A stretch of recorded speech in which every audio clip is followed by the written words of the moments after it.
Welcome to Ed Plus Home Tutor. In this session of Indian Polity and Constitution, our today topic is Republic of India. So let's start the topic.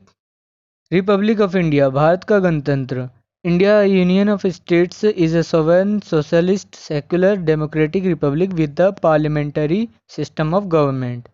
The republic is governed in terms of the constitution which was adopted by Constituent Assembly on November 26, 1949 and came into force on January 26, 1950. Bharat राज्यों का वह संघ या समूह है जो कि सरकार की संसदीय प्रणाली के साथ एक प्रभुत्व संपन्न समाजवादी धर्मनिरपेक्ष लोकतांत्रिक गणतंत्र है जो कि 26 नवंबर 1949 को कॉन्स्टिट्यूएंट असेंबली द्वारा अपनाया गया और यह 26 जनवरी 1950 को प्रभाव में आया। Sovereign, प्रभुत्व संपन्न. Sovereignty in short means the independent authority of a state. It has two aspects, external and internal. The external sovereignty of India means that it can acquire foreign territory and also cede any part of Indian territory, subject to limitation imposed by the Constitution. स्वतंत्र अधिकार की एक अवस्था को sovereignty कहते हैं। हम इसे ऐसा भी कह सकते हैं किसी राष्ट्र द्वारा स्वयं अपने शासन को चलाने की शक्ति को सॉवरेनिटी कहते हैं। सॉवरेनिटी के दो प्रकार होते हैं, पहला एक्सटर्नल सॉवरेनिटी, दूसरा internal sovereignty.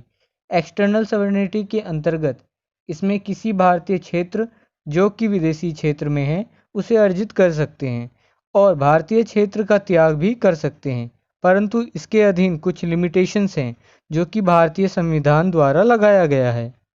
Socialist, Samajwadi. The word socialist was added to preamble of Indian Constitution by the 42 Amendment Act of 1976 during the emergency. It implies social and economic equality. Social equality in this context means the absence of discrimination on the ground only of caste, color, creed, sex, religion or language. Socialist शब्द को 1976 में emergency के दौरान 42 amendment act द्वारा भारतीय संविधान के preamble में जोड़ा गया था। प्रीएम्बल को भारतीय संविधान का प्रस्तावना या इंट्रोडक्शन कह सकते हैं। सोशलिस्ट शब्द का तात्पर्य सामाजिक और आर्थिक समानता से है।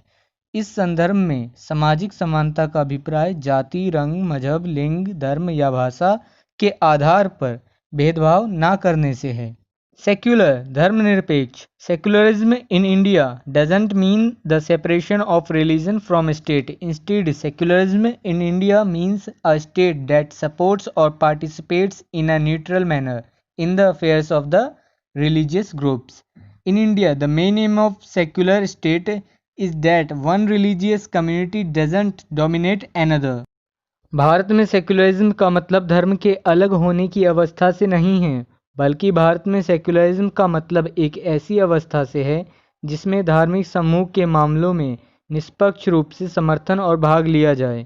भारत में सेक्युलरिज्म अवस्था का मेन मोटिव यह है कि एक धार्मिक समुदाय अन्य धार्मिक समुदाय पर हावी ना हो। डेमोक्रेटिक रिपब्लिक, लोकतांत्रिक गणतंत्र. A democratic republic is an entity in which the head of a state is elected directly or indirectly for a fixed tenure. Democratic Republic एक ऐसी सत्ता है जिसमें राज्य का प्रधान एक निश्चित कार्यकाल के लिए डायरेक्टली या इनडायरेक्टली नियुक्त किया जाता है। डेमोक्रेसी, लोकतंत्र, a system of government by the whole population और all the eligible members of a state typically through elected representatives. Democracy एक पूरी आबादी द्वारा एक राज्य के सभी योग्य सदस्यों द्वारा आमतौर पर निर्वाचित प्रतिनिधि के माध्यम से सरकार की एक व्यवस्था है। रिपब्लिक, गणतंत्र, a state in which supreme power is held by the people and their elected representatives. Republic एक अवस्था है जिसमें सुप्रीम पावर लोगों और उनके द्वारा निर्वाचित प्रतिनिधि के अंतर्गत आता है।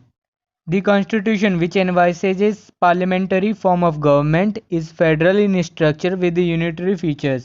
The President of India is the constitutional head of executive of the union. संविधान जो कि सरकार की संसदीय प्रणाली की परिकल्पना करता है, यूनिटरी फीचर के साथ इस संसदीय प्रणाली का स्ट्रक्चर फेडरल है, यानी केंद्र के साथ साथ कुछ अधिकार राज्यों को भी दिया जाता है। भारत का राष्ट्रपति केंद्र के कार्यकारिणी का संवैधानिक प्रधान होता है। Article 74(1) of the Constitution provides that there shall be a Council of Ministers with the Prime Minister as its head, to aid and advise the President, who shall in exercise of his functions act in accordance with such advice. The real executive power thus rests in the Council of Ministers with the Prime Minister as its head.